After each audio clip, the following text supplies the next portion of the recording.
listo. Y vamos a empezar. Ya estamos grabando, en este momento estamos grabando.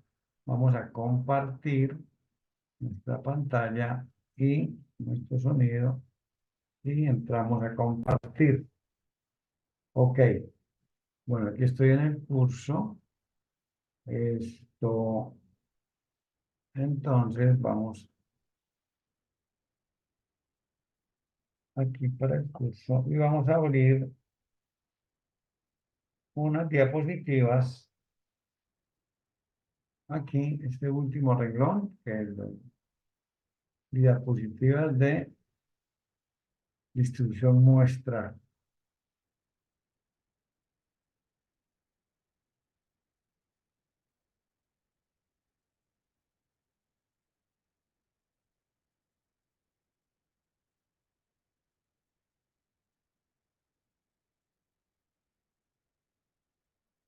Bueno, entonces,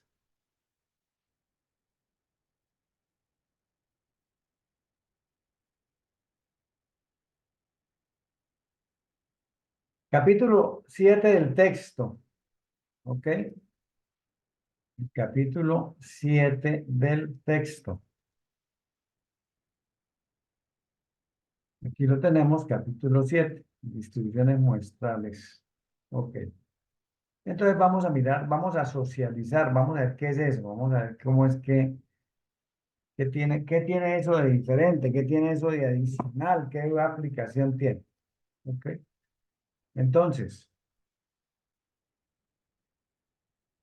vamos a mirar qué es un muestreo aleatorio simple, qué es una estimación puntual, y vamos a mirar lo que son las distribuciones de medias y las distribuciones de las proporciones. ¿Ok? Básicamente eso es lo que vamos a trabajar. Entonces, tenemos lo siguiente.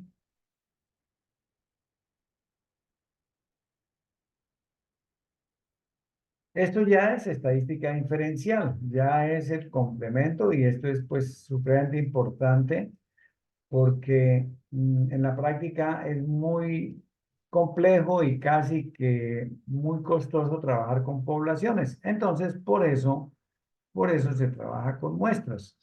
Y cuando trabajamos con poblaciones, pues sencillamente obtenemos realidades. ¿Qué pasó? ¿Cuánto se vendió? ¿Cuánto se fabricó? ¿Cuántos de accidentes hubo?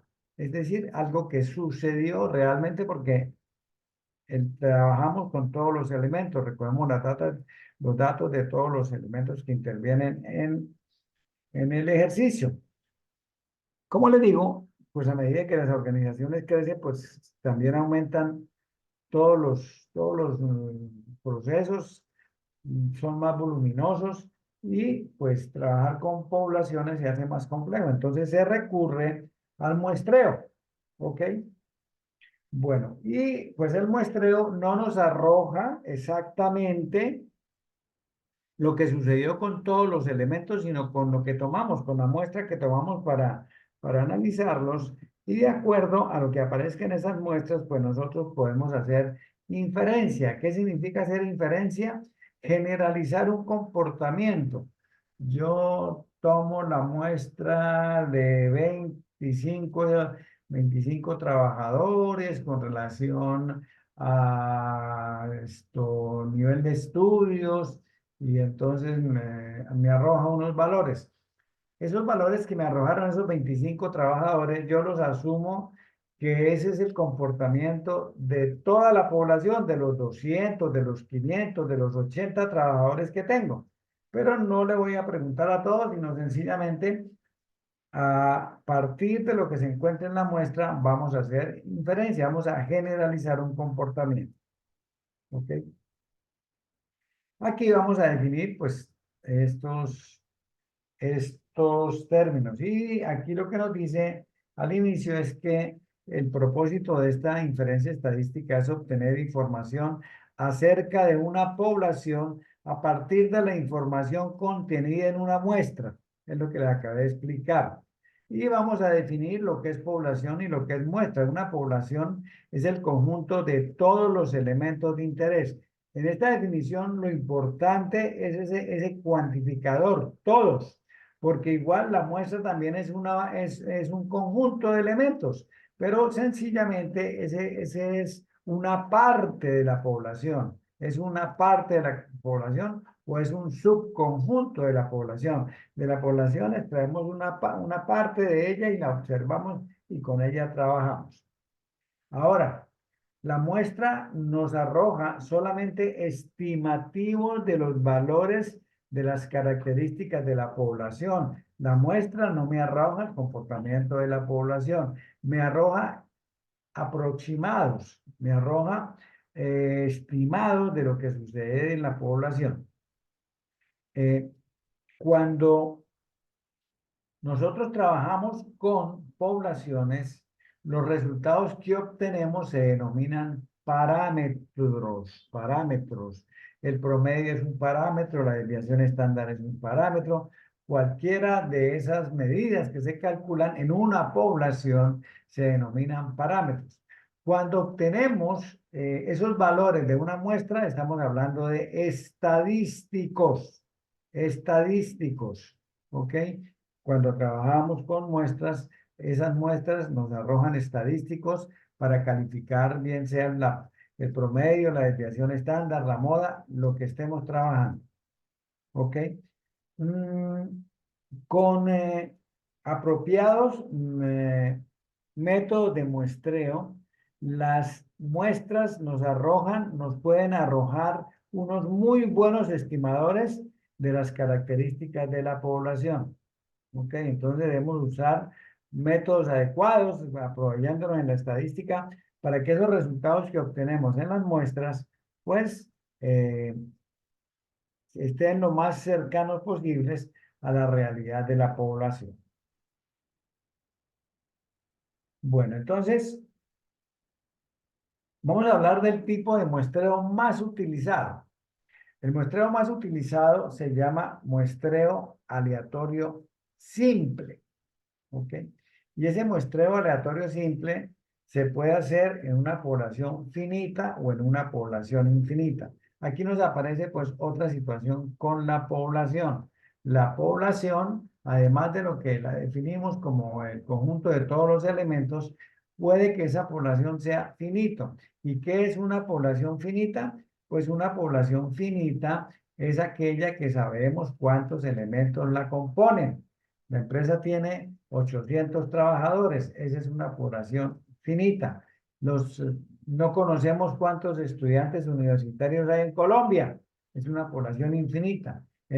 Aquí el término de infinito no conlleva a que no tenga fin, conlleva a que no conocemos por cualquier motivo cuántos elementos componen la población. Cuando no sabemos cuántos elementos componen la población, hablamos de una población infinita. ¿Ok? Eh, Se puede hacer muestreo con reemplazamiento, pero no es el ideal. ¿Qué es un muestreo con reemplazamiento? Normalmente se decide tomar un número de elementos para observarlos, para medirlos y para proceder pues a trabajar con ellos. Eh, pero ese muestreo puede hacer sin reemplazamiento. ¿Qué significa? Que yo saqué un elemento o 5 elementos o 8 elementos de una población y obtuve los valores, las características de cada uno de esos elementos y no vuelven a ser tenidos en cuenta. ¿Ok? No vuelven a ser tenidos en cuenta, no regresan a la población. Es el tipo de muestreo más utilizado, sin reemplazamiento. Pero también existe muestreo con reemplazamiento que no es muy usual, en el cual sacamos un elemento, lo miramos, lo medimos, lo caracterizamos y lo regresamos nuevamente a la población de manera que pueda ser parte de otra muestra que tomen. Entonces no tiene sentido hacer una medición 2 veces sobre el mismo elemento porque estaríamos repitiendo un comportamiento que puede ser atípico. Entonces no es el más utilizado en las materias de las ciencias administrativas, no es el más utilizado. Pero hay disciplinas en las cuales el muestreo con reemplazamiento tiene sentido porque tiene que ver ante todo con el comportamiento de las personas para la conformación de equipos. No todos los equipos trabajan de la misma manera, con los mismos integrantes. Tenemos más afinidad por unas personas que por otras, nos sentimos más a gusto con algunos elementos que con otros. Entonces, ese muestreo con reemplazamiento tiene sentido en ciencias del comportamiento como la psicología, como la psiquiatría, como gestión humana, trabajo en equipo y cosas de esas en las organizaciones, ¿no? Entonces, esa es los dos tipos de muestreo aleatorio que hay, aleatorio simple que hay para una población finita. Y aquí al final nos dice, para proyectos grandes es necesario utilizar computadora. Y eso se volvió una obligatoriedad. Ya la computadora no es una cuestión de ventaja, de diferencia. No, eso ya no se diferencia. Es una herramienta de trabajo como cualquier otra. Bueno, resulta que yo les dije que las poblaciones también pueden ser infinitas. Entonces, ya le di la definición también. Eh, y nosotros, bueno, me devuelvo un poquito. Cuando las poblaciones son finitas, tenemos la posibilidad de identificar a cada elemento, asignarle un identificador. Normalmente los códigos los colocan en las empresas, pues sencillamente es eso, un identificador. La cédula de ciudadanía es un identificador, ¿ok? Entonces, cuando la población es finita, podemos contarla y podemos asignarle un código. Pero cuando la población es infinita, no conocemos cuántos elementos la componen. Entonces, el muestreo aleatorio simple se puede hacer siempre y cuando se satisfagan dos características. Primero, que cada elemento seleccionado provenga de la misma población. No podemos sacar elementos de una planta de Florida y irnos a Piedecuesta y sacar otro. No. Si estamos trabajando en Florida, el resultado es de Florida. Si estamos trabajando en Piedecuesta, el resultado es en Piedecuesta. Y lo otro es que cada elemento tiene que ser seleccionado de manera independiente.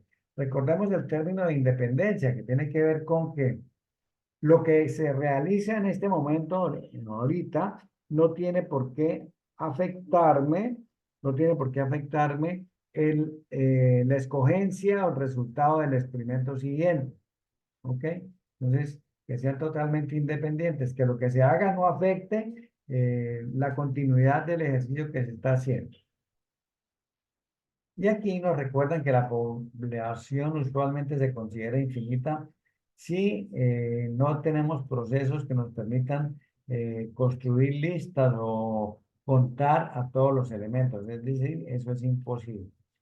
La, eh, los números aleatorios, ya vamos a hablar de eso, no pueden ser utilizados en la población infinita.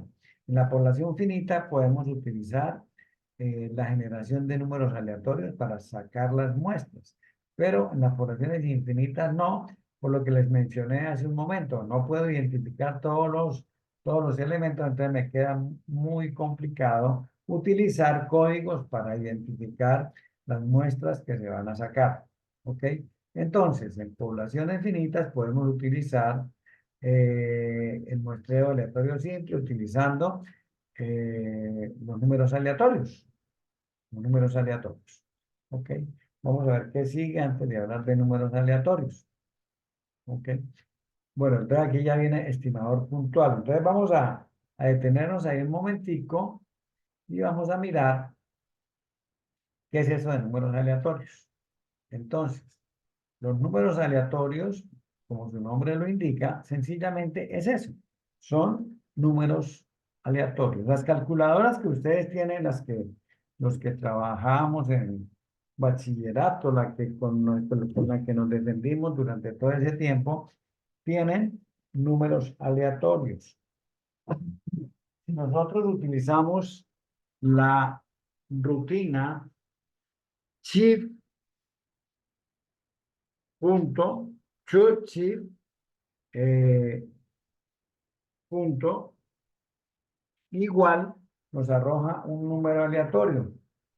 Si nosotros prendemos nuestra calculadora y le damos Shift y buscamos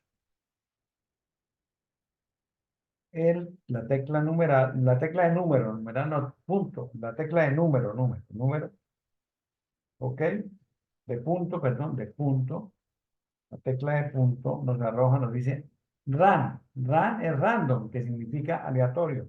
Y le damos igual, la calculadora nos arroja una cifra de 0 punto algo. Ese 0 punto algo siempre lo vamos a encontrar en números aleatorios porque es probabilístico. Entonces recuerden que la probabilidad va entre 0 y 1. Por eso siempre los números aleatorios van a empezar por 0, 0 punto algo. ¿Ok? Y aquí, por ejemplo, a mí me salió 0.771. Estando en este punto, si yo oprimo nuevamente la tecla igual, me va a arrojar otro valor. En este caso fue el 0.785 y así sucesivamente. ¿Qué hago con esos números? Con esos números sencillamente lo que me dicen es, oiga, escoge el elemento que está identificado con el número 758 o con el número que te salió en la calculadora. Entonces, para eso es que sirven los números aleatorios, para identificar cuál es el elemento que vamos a sacar de la población para ser utilizado en el proceso que vamos a realizar, que estamos analizando, que estamos realizando. ¿Ok? Entonces, ahí tenemos un ejemplo de números aleatorios en la calculadora. Pero eso pues nos saca de apuros con tareas pequeñas. Cuando las tareas son más grandes, entonces, pues nosotros tenemos por aquí otra herramienta que es nuestro amigo Excel. Vamos a irnos a Excel a mirar cómo se generan números aleatorios en Excel.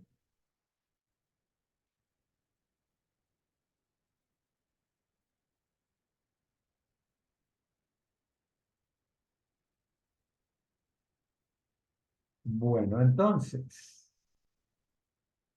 Excel. Vamos a ponerle un poquito más de, y vamos a ponerle por aquí un poquito más de tamaño. ¿Ok?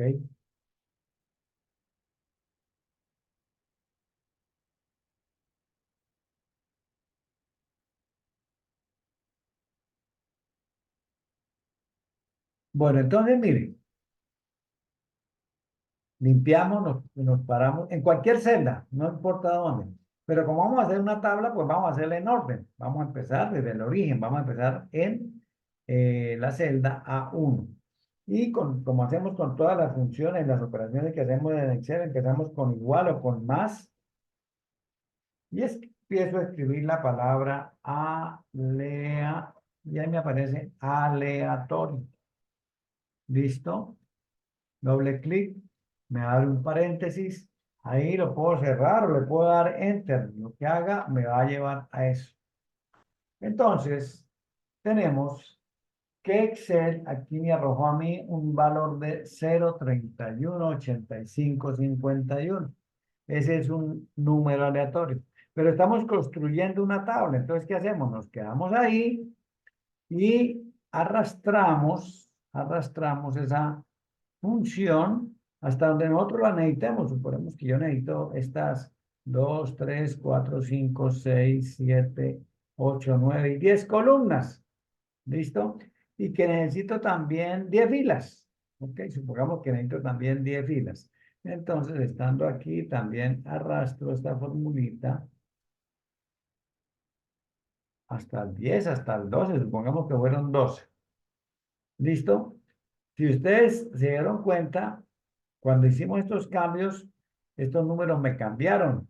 Este era 0.83 algo y mire, ya me apareció 0.69. Entonces, esta es una tabla de números aleatorios. Se habla de tabla de números aleatorios porque es que en el pasado esto no existía, antes de los computadores esto no existía, pero los números aleatorios sí se utilizaron y era una herramienta muy utilizada por allá en la Segunda Guerra Mundial, por allá en el año 45, donde las tropas estadounidenses eh, se peleaban por no montarse en determinado vuelo que tenía que salir, los aviones bombarderos. Entonces, se inventaron las tablas aleatorias y construyeron tablas. Hasta hace 30 años teníamos todavía tablas de números aleatorios, un cuadernillo de números aleatorios. ¿Ok? Ahora no, ahora nosotros los creamos aquí. Entonces, aquí tenemos esta cantidad de números aleatorios. Entonces, yo hago aquí cualquier operación que yo haga, por ejemplo, voy a poner otro más, voy a poner eh, suma, abro paréntesis, 2 más 5 más 8 cierro, me da 10. Automáticamente, cualquier operación que yo haga aquí, él me cambia estos números aleatorios. Como yo los números aleatorios los voy a necesitar, mire, lo borré, también me la cambió. Los voy a necesitar para hacer una selección. Me volvería loco si no busco la manera de que esto me quede y me sirva. Entonces, supongamos que yo con estos números que tengo aquí me puedo defender. Ahorita miramos un ejercicio. ¿Cómo es esto? ¿Cómo se utiliza? Entonces, ¿qué hacemos? Seleccionamos los números que tenemos, ¿cierto? Y le decimos copiar. Control C, copiar. Y nos vamos a venir por aquí abajito, en cualquier parte donde nosotros lo que necesitemos. Vamos a colocarnos por aquí abajito y vamos a darle clic derecho y le vamos a dar pegado especial, ¿ok? Y entonces le vamos a decir que me coloque los valores, porque es que si no le digo que me coloque los valores, él me vuelve a generar la opción de aleatorio y me queda construyendo nueva tabla de números aleatorios. Si no, yo quiero tener esos valores que están ahí, esos me sirven. Entonces, selecciono valores y digo aceptar. ¿Ok? Vea que aquí este de arriba ya me cambió. El de arriba ya me cambió. ¿Ok? Pero los que yo tomé que me interesaban eran estos. ¿Ok?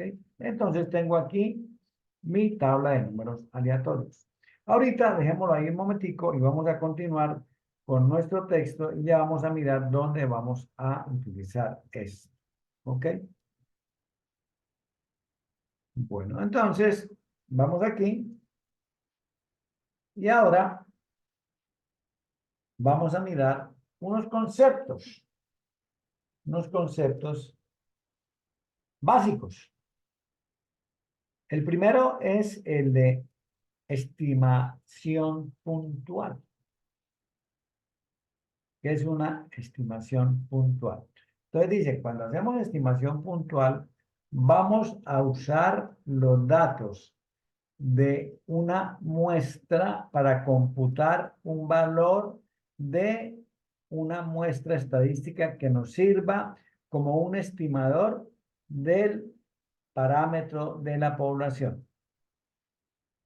Como es una muestra, tenemos que diferenciarlos de alguna manera. Entonces, cuando nosotros utilizamos X barra es el estimador puntual del promedio, es decir, la muestra, el valor, el estadístico X barra es el estimador del promedio de la población, que es mu.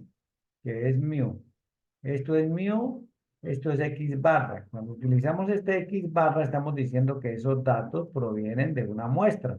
Cuando utilizamos mu, estamos diciendo que provienen de la población. Y con esto que obtengamos aquí, pues nosotros le asignamos ese valor a este parámetro. ¿Ok? La misma consideración para ese que es el estimador puntual de la desviación estándar poblacional, que es sigma. Ya nosotros pasamos por todos estos signitos y por todos estos cálculos. Y P barra, que sí es nuevo, que no lo hemos trabajado, aunque con ese nombre, aunque sí lo hemos trabajado, pero P barra es el estimador de la proporción de la población P. Entonces son los estimadores puntuales. ¿Ok? ¿Por qué son puntuales? Porque vamos a utilizar un único valor. Que el promedio de ingresos nos dio 2.450.000. ¿Ok? Entonces vamos a utilizar ese valor, 2.450.000, para estimar el ingreso de todos los empleados, de todos los habitantes de una población. ¿Ok? En Puerto Araujo, el ingreso por per cápita está en el orden del 1.850.000 pesos mensuales. Estamos diciendo que todas las personas que viven allá tienen un ingreso anual de 1.850.000. ¿Ok? Jodido, ¿no? Pero bueno, para el ejemplo, ¿no? Ok. Resulta que cuando nosotros trabajamos con muestras, estamos expuestos a cometer errores. Y eso forma parte de la fundamentación estadística. Nosotros cuando hacemos estimación, cuando hacemos pronósticos, estamos expuestos a cometer errores. Y el primer error que se comete se llama error de muestreo. Error de muestreo. Y el error de muestreo es el valor absoluto de la diferencia entre un estimador puntual y el correspondiente parámetro de la población. Y se llama error de muestreo. El error de muestreo es el resultado de usar un subconjunto de la población, la muestra, y no la totalidad de la población para desarrollar los estimativos. El error de muestreo se muestra matemáticamente como está ahí. Para el promedio decimos que es el valor absoluto entre la diferencia del promedio de la muestra y el promedio de la población. Lo mismo siempre va a ser el valor absoluto de la diferencia entre lo que encontramos en la muestra. En este caso, S es la desviación estándar de la muestra y sigma es la desviación estándar de la población. P barra es la proporción de la población y P es la población de la muestra, de la población, perdón, esta es de la muestra P barra y esta P es de la población. El valor absoluto de la diferencia es el error de muestreo. Llegamos al ejemplo que les estaba mencionando. Entonces, el ejemplo trata de lo siguiente. Hay una universidad que recibe anualmente 900 solicitudes para nuevos prospectos de estudiantes. La encuesta que se aplica contiene una variedad de información, incluyendo los valores individuales de las pruebas del Estado. Pruebas a ver, que aquí también pues las hacemos, ¿no? En Colombia también se hacen cada vez que se genera una nueva promoción de profesionales, o incluso en el bachillerato también tenemos eh, pruebas del Estado. ¿Ok? Y además también, dentro de las cosas que preguntan, dentro de las múltiples preguntas que se plantean en ese formato, también se pregunta si el estudiante quiere vivir en la universidad, necesita residencia universitaria. ¿Ok? Una una costumbre muy usual en los Estados Unidos, aquí en algunas universidades, aquí en esta universidad hay una residencia universitaria, aunque muy pequeñita, pero existe también. ¿Ok? Muchachos que tienen la opción de eh, vivir aquí. Ok. Bueno, entonces, recordemos qué hicimos, ¿no? ¿O qué es lo que vamos a hacer? La la institución recibe 900 solicitudes. Dentro de las variables está el valor alcanzado en la prueba de estado y si desea o no desea residencia universitaria. Ahí tenemos una variable cuantitativa y una variable cualitativa. ¿Quiere residencia? Cualitativa. ¿Cuánto sacó en las pruebas del estado? Cuantitativa. Bueno, entonces el señor jefe de las admisiones quiere conocer la siguiente información. El promedio de las calificaciones de los aspirantes y la proporción de aspirantes que quieren residencia universitaria. Esa situación nosotros la podemos resolver de dos maneras. Una es realizando un censo. ¿Qué es un censo? Un censo sencillamente es una actividad, una acción en la cual le preguntamos a todos los elementos acerca de una situación.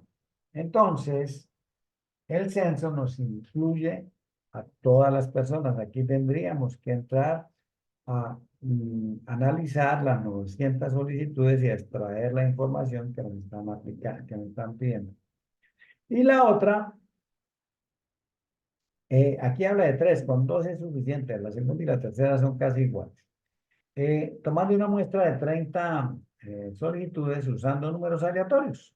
¿Ok?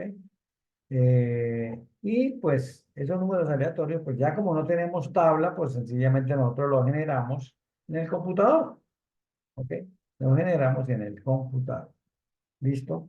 Pues vamos a ver qué pasó o qué pasa. Entonces, no nos regalan los datos, no los tenemos. Sencillamente, el objetivo de esto es la sensibilización y la fundamentación de este tema. Entonces, si hacemos el censo a las 900 solicitudes, el promedio de la población nos arroja un valor de 990. ¿Ok? Revisamos las 900 pruebas. Revisamos las 900 pruebas, aquí están. Y el resultado del promedio nos dio 990. También calculamos la desviación estándar y nos dio 80 puntos. Y aquí tenemos lo que les dije que no habíamos utilizado, que es la proporción.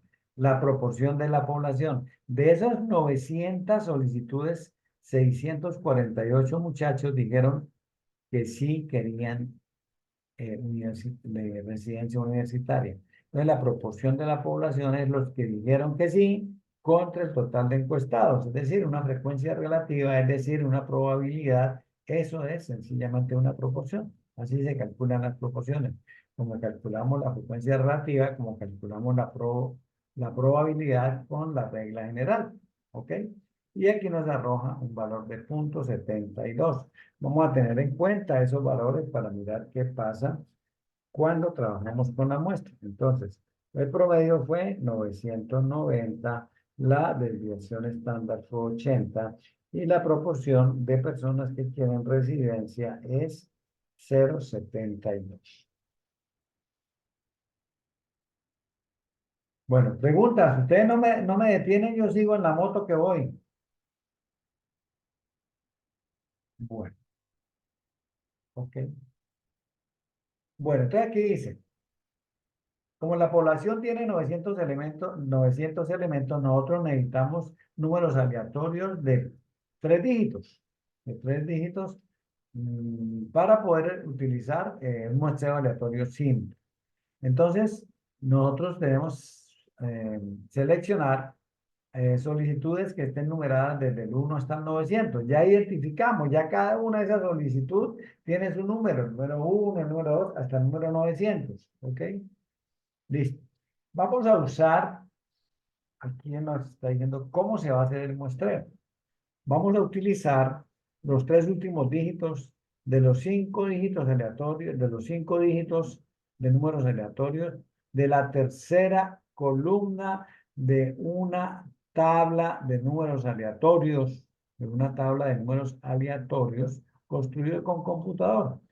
Los números que vamos a usar para identificar cuáles son las aplicaciones que van a formar parte de esa muestra de 30. ¿Ok? Eh, entonces, nosotros, hay algunos números que no vamos a poder utilizar. Por ejemplo, los que sean más grandes de 900 no nos sirven, no nos interesan. ¿Ok? No nos interesan. O los números que ya habríamos utilizado. ¿Ok? Entonces vamos a mirar cómo se seleccionan esas 30 solicitudes.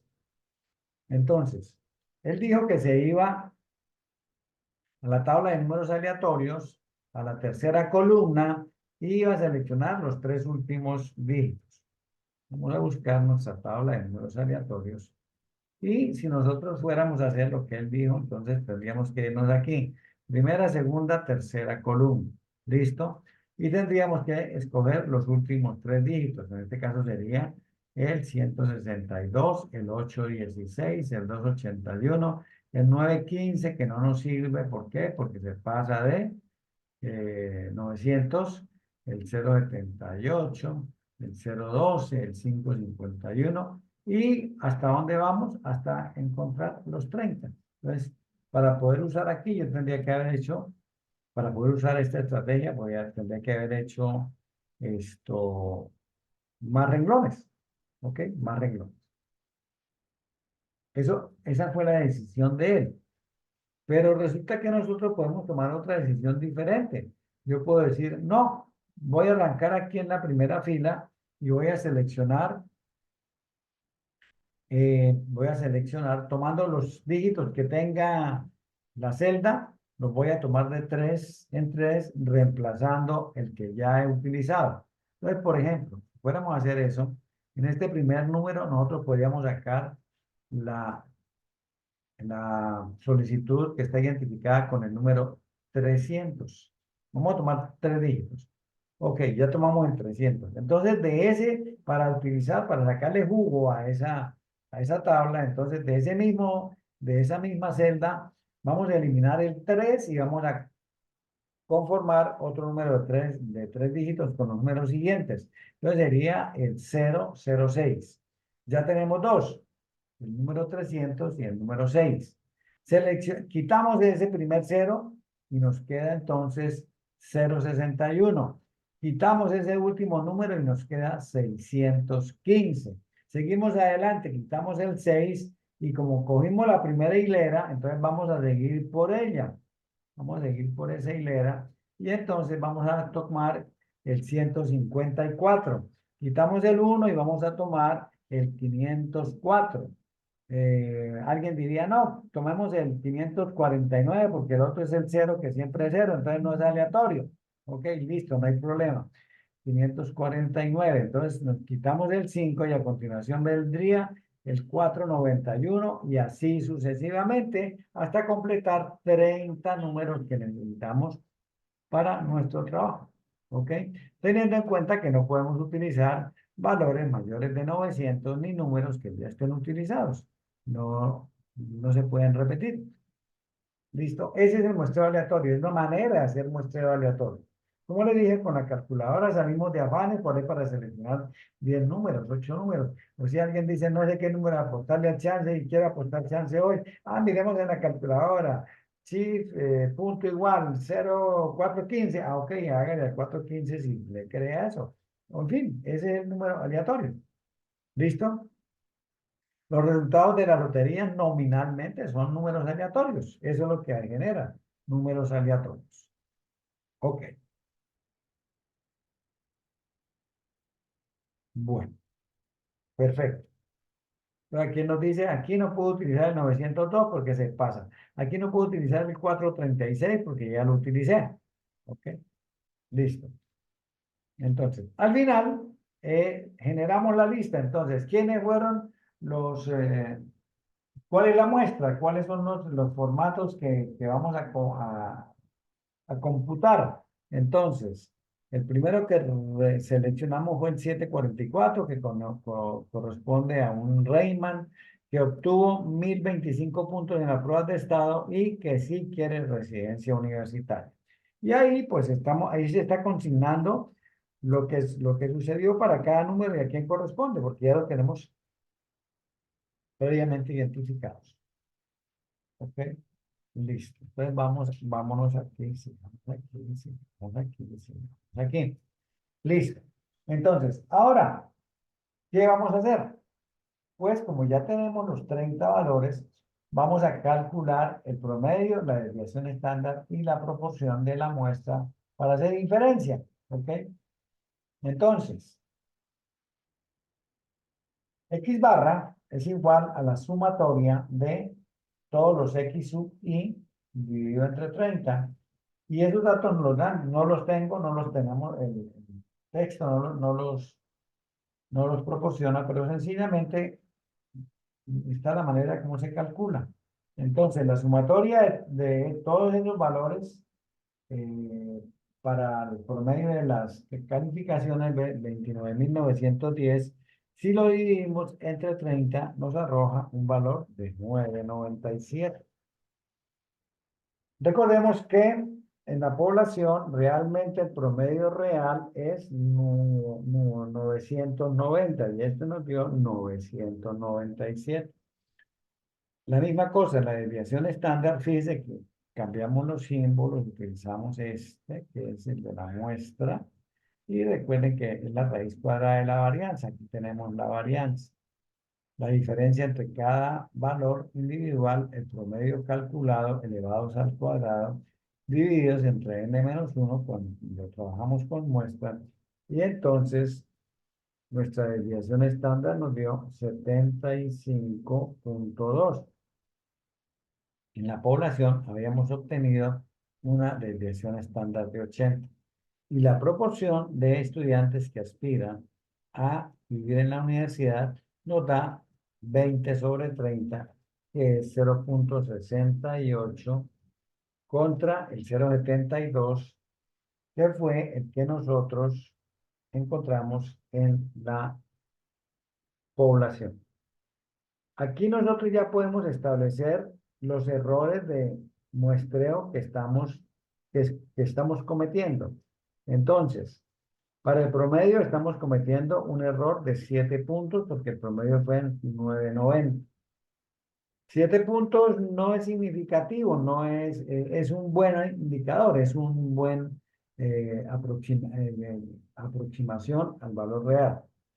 80 a 75,02 nos da 4,8. 4,8 de desviación estándar.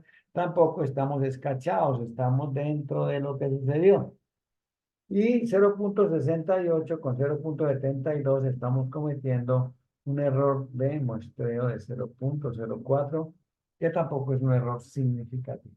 Entonces, si nosotros tomamos otra muestra de ese mismo tamaño o de otro tamaño, vamos a obtener otros resultados, pero van a estar bien tomados, así como lo estamos haciendo de manera técnica, de manera que le garanticemos a cada uno de los elementos de la población que va a ser elegido y que todos tienen la misma probabilidad, pues vamos a estar bastante cercanos con nuestros estimadores puntuales. ¿Listo? ¿Preguntas? Bueno, y aquí de manera gráfica está resumido lo que es el proceso de la inferencia estadística. Entonces nos dice, conocemos el promedio de la población, hay un interrogante. Entonces, como decimos que no, pues continuamos adelante y nos dice la flechita, tome una muestra de n elementos. Usted decide qué tan grande o qué tan pequeña es la toma de la población.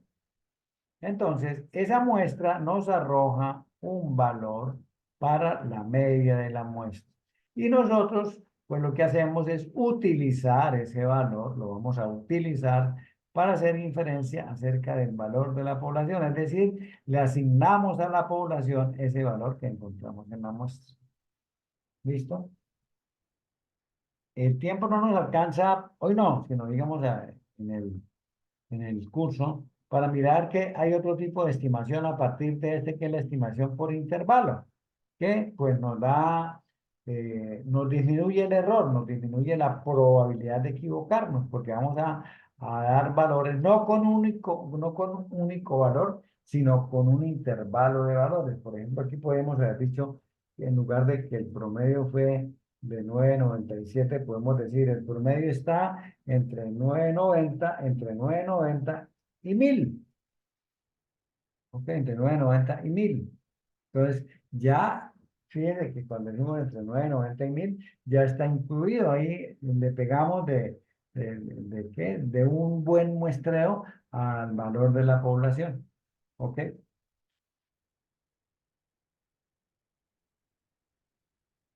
Bueno, ahora vamos a mirar lo que se conoce como la distribución muestral del promedio. Este es sencillamente un concepto que vamos a apropiar, y es que el promedio el valor esperado del muestreo. Nosotros ya hablamos por allá anteriormente del valor esperado del muestreo es igual a la población, al promedio de la población. El valor esperado del muestreo es igual al valor de la población. Vamos a hacer un ejercicio pequeñito por aquí. ¿Ok? Supongamos que nosotros tenemos esta población 3, 8, 14, 7, 9. Listo. Tenemos 2, 4, 5 elementos. Vamos a calcular el promedio. ¿Ok? Más promedio. Supongamos que la población es esa. Vamos a calcular el promedio. Listo. Perfecto. Enter. Listo. Entonces, si nosotros tomamos muestras de tamaño 2, por ejemplo, sin reemplazamiento, 3,8 nos da un promedio, ¿cierto? Entonces, más promedio, vamos a calcular el promedio de 3 y 8. ¿Ok? Listo. Ok. Vamos a calcular el promedio de 14 y 7. Para no utilizar con reemplazamiento, sino sin reemplazamiento. 14 y 7. ¿Ok? Bueno. Vamos a meter otro número para que ¿qué? Me quede para otra muestra. Supongamos que esto fue 11. Ok, y actualicemos este promedio. Actualicemos este promedio. Más promedio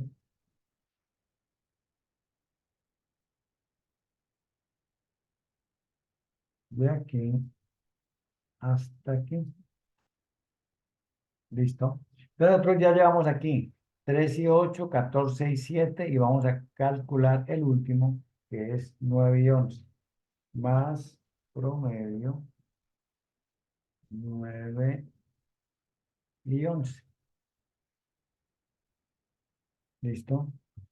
Ok.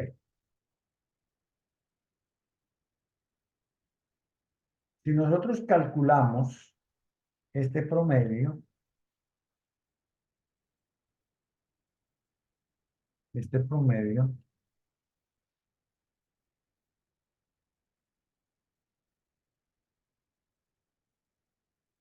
¿qué pasó?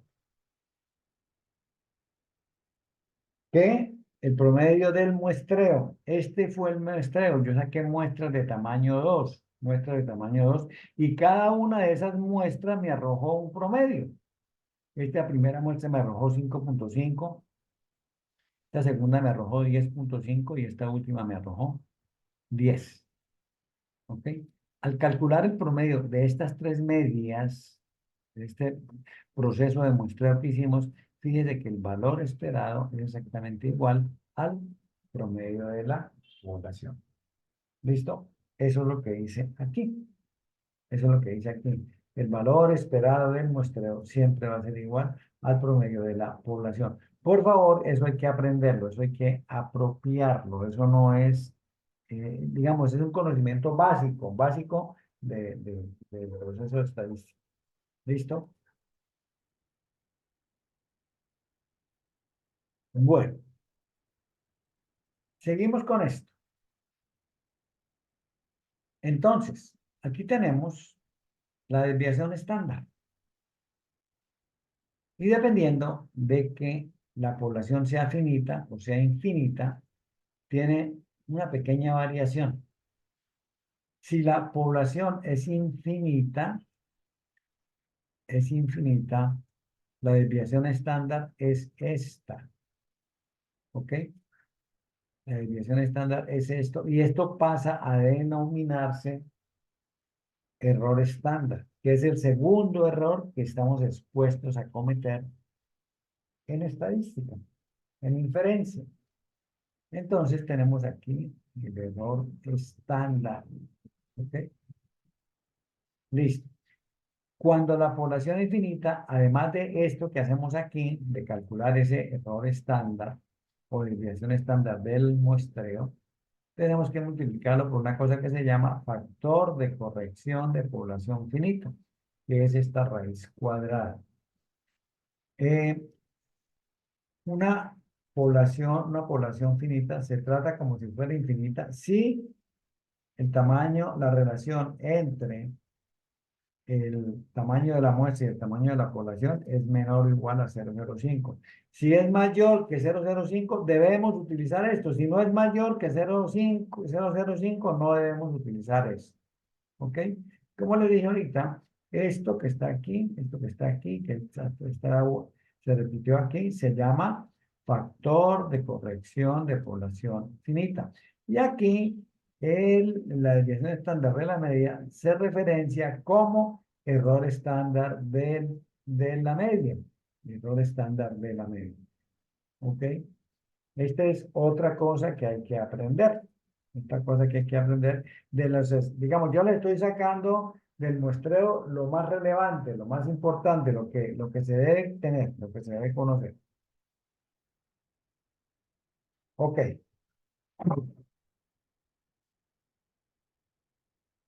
5 segundos para tomar un poquito de agua.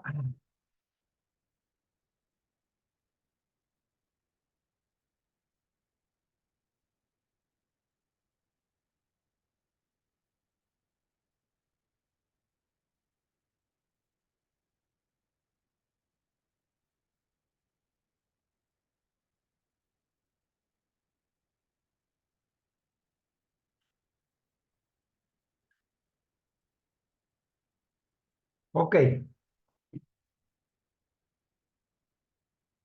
entonces, ahora vamos a hablar de la distribución del promedio. Distribución muestral del promedio. Entonces, otro concepto que aparece. En estadística, muestras mayores o iguales a 30 se consideran como muestras de tamaño grande. ¿Ok? Y de acuerdo al teorema del límite central, sencillamente nos dice que a medida que una muestra se hace grande, el comportamiento de la variable tiende a comportarse de manera normal. ¿Qué es comportarse de manera normal? Lo que vimos en el tema anterior. Por eso les decía que es el fundamento de todo lo que sigue. Entonces, cuando la muestra es mayor o igual que 30, asumimos que la variable tiene una distribución normal y eso nos autoriza a trabajar con la variable estandarizada Z. De manera contraria, tendríamos que entrar a trabajar con otro estadístico, que es el estadístico T. Estudien otra tabla, otra tabla.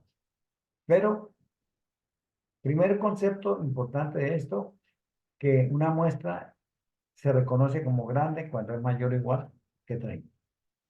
Cuando el muestreo aleatorio simple es menor que 30, la distribución de la muestra del promedio puede ser considerada normal, atención, solamente si podemos asumir que que la variable de la población tiene una distribución normal. Cuando yo tomo una muestra de 20, de 25, y resulta que esos datos yo los traje de una población que tiene un comportamiento normal, entonces eso me autoriza a trabajar con la distribución normal estandarizada Z, es decir, asumimos que la población tiene una distribución normal. No, ya me dijeron que tiene una distribución normal. Yo saqué una muestra de ahí, de una población que tiene una distribución normal. Por lo tanto, esa muestra me va a arrojar un valor que tiene distribución normal. Así de simple. Ok. Entonces, aquí tenemos el ejemplo de la universidad. El valor esperado del muestreo, aquí está, es igual al valor de la población, es decir, 990. ¿Ok? La desviación estándar, la desviación estándar, sencillamente es lo que vimos ahorita atrás. Desviación estándar de la población sobre muestra. Recuerden que la desviación estándar de la población fue 80 y que nuestra muestra fue 30. Entonces, nuestro error estándar, nuestra error estándar de la muestra o desviación estándar de la muestra es de 14.6. ¿Ok? Bueno, entonces, aquí nos dicen una, una aplicación. ¿Cuál es la probabilidad de que una muestra de 30 elementos pueda arrojar un estimado de las calificaciones tal que esté dentro de 10 puntos menos o más de la actual, del promedio actual? ¿Ok? Entonces, 10 puntos menos y 10 puntos más, ¿no? Es decir, en otras palabras, es lo que me dice ahí en el último renglón, nosotros queremos saber cuál es la probabilidad de que esa muestra de 30 nos arroje un valor entre 980 y 1000. Entre 980 y 1000. Ok. Entonces, vamos a utilizar Z. Listo. Entonces, tenemos 990 es el promedio de la población. Yo quiero calcular la probabilidad de que una muestra de 30 me arroje un valor entre 980 y 1000. Entre 980 y 1000. Entonces, utilizamos la Z, desviación estándar. Entonces, la diferencia en el numerador, tanto hacia arriba como hacia abajo, es de 10. De 990 a 1000 hay 10 y de 980 a 990 hay 10. Entonces, por eso aquí el numerador es 10. Nosotros acabamos de calcular aquí atrás el error estándar de la muestra, que nos dio 14.6. Entonces, en lugar de dividir la desviación estándar de la población, como estamos trabajando con la distribución muestral, entonces dividimos entre 14.6, lo que nos da un valor para Z de 0.68. Y cuando Z vale 0.68, el área que obtenemos de la tabla es de 2518. Es decir, este pedacito entre 990 y 1000 vale 2518. Y este otro pedacito entre 990 y 980 también vale 1000. Perdón, también vale 2518. El total, la respuesta, pues sencillamente es la suma de estas dos cosas o la multiplicación, lo que nos da un valor de 0.5036. Entonces, la esperanza, la probabilidad de que una muestra de 30 aplicaciones, solicitudes de admisión a la universidad esté entre 980 y 1000 es de 0.5036. Finalmente, vamos a mirar lo que son las proporciones. Entonces, ya vimos qué es, ¿no? Y cómo se calcula. Entonces, aquí nos dice, oiga, el valor esperado de la proporción es igual a la proporción de la población. Es igual a la proporción de la población. ¿Listo? Pues miremos a ver qué nos mostraron aquí. Nos traen algo. Entonces, resulta, aquí tenemos ya el error estándar o la estándar de la desviación estándar de la proporción o el error estándar de la proporción. Para poblaciones infinitas, sencillamente la raíz cuadrada de P por 1 menos P. ¿Qué es este P? Este es el P de la población. ¿Se acuerdan? P que nos dio 0.72. ¿Ok? Esto es el punto 72. Y lógicamente aquí arriba, pues lo que nos queda, que es 1 menos punto 72 nos da 0,28. Y recordemos que la muestra fue de 30 elementos. Si cumplen las características, pues tendremos que utilizar el factor de corrección de población finita. Entonces, punto 72 por punto 28, 1 menos punto 72 es 0,28, dividido entre 30. Entonces, este es el error estándar o la desviación estándar de la proporción, Entonces, ahora, aquí hay algo que tengo que aclararles y ampliarles. La distribución normal se acepta en las proporciones siempre y cuando al multiplicar n por p nos arroje un valor mayor a 5 y n por 1 menos p también arroje un valor mayor a 5. Entonces, n vale 30. N vale 30. La proporción vale 0,72. Cuando nosotros multiplicamos 30 por 0,72, obtenemos 21,6 como respuesta que es mayor a 5. Entonces, por aquí podemos usar la distribución normal. Ahora, n que vale 30 por 1 menos p que vale 0,28, al multiplicar nos da igual a 8,4 que también es mayor o igual que 5, entonces podemos utilizar la desviación estándar. ¿Ok? Aquí hay una pregunta. ¿Cuál es la probabilidad de que una muestra aleatoria simple de 30 solicitudes nos arroje un estimado de la proporción poblacional de solicitudes que desean vivir en el campus? ¿Cuál es la probabilidad de que esté entre menos 5 o más 5 de la actual proporción?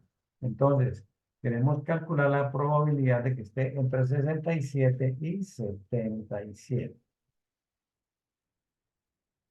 Entonces, Z igual a, estamos calculándolo entre 0,05. De 72 a 77 hay 0,05. Acabamos de calcular el error estándar en 82. Entonces, 0,05 dividido entre 0,82 nos arroja un valor de 0,61. Cuando vamos a la tabla de Z, 0,61 corresponde a un área de 0,2291, tanto por encima como por debajo. Aquí voy a ampliar algo. Esto no necesariamente siempre tiene que ser la misma distancia de aquí a aquí, porque yo puedo haber preguntado cuál es la probabilidad de que una muestra de 30 nos arroje valores entre 65 y 77 o entre 65 y 80. Entonces también la puedo calcular, ¿no? Porque la fórmula es la misma. Z es igual a la proporción de la muestra menos la proporción de la población dividido entre el error estándar. ¿Listo? Por lo tanto, la respuesta para este interrogante es que la probabilidad de que la proporción de aspirantes a residencia universitaria esté entre 0,67 y 0,77 es de 0,4582. ¿Ok? Bueno, listo. Y con esto terminamos nuestra sesión. ¿Preguntas? ¿Inquietudes? ¿Nada? ¿Todo bien? No, no. Estos jovencitos que me abruman con tanta preguntadera. No doy abasto contestando inquietudes. Bueno, les quedó claro cómo se construye una tabla de números aleatorios. Bueno, ahora voy a hacer una cosa. Voy a dejar de compartir para alcanzarles a grabar, a dejar montada esta videoconferencia hoy mismo. ¿Ok? Bueno, a ver, Mario, usted sigue ahí en la portada. ¿Cómo vamos? No, vamos bien, profe, gracias a Dios, todo bien. ¿Todo bien? Ok. ¿Y Angie qué me cuenta? Bien, profe, sí, señor. Ok, ¿estuvo clara la cosa o estuvo complicado o estuvo sencilla? ¿Cómo está? ¿Cómo vamos? Pues, más o menos. Más o menos. Espero haber sido lo más claro posible, que el video les sirva ahí de fundamento para solucionar dudas que les aparezcan, porque no es indudable que con una explicación uno se apropie de todo, ¿no? Entonces ahí les queda el video, esto, para que tengan dónde verificar. Y pues también el texto es bastante explícito, el texto también ayuda mucho, ¿ok? Bueno, jóvenes, Profe, gracias. una pregunta. Ok, Doris, muy bien. Estaba esperando que me saludara, pero no me saludó. Dígame, Doris. Eh, ¿Qué día sube su merced el producto?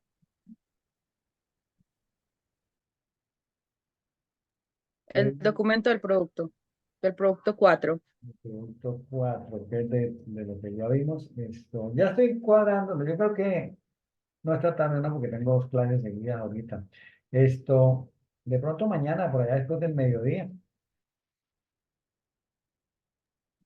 Listo, profe, gracias. Con mucho gusto. Mejor dicho, me voy a poner al día con todos los productos. Voy a dejarlos todos montados, inclusive el 5 también. De por ahí hasta el martes, y el martes espero tenerlos todos montados, para que no me pasen las fechas. ¿Listo? Bueno, joven, entonces voy a dejar de grabar. Voy a dejar de grabar, se me olvidó. Entonces no se empieza a descargar. Entonces vamos.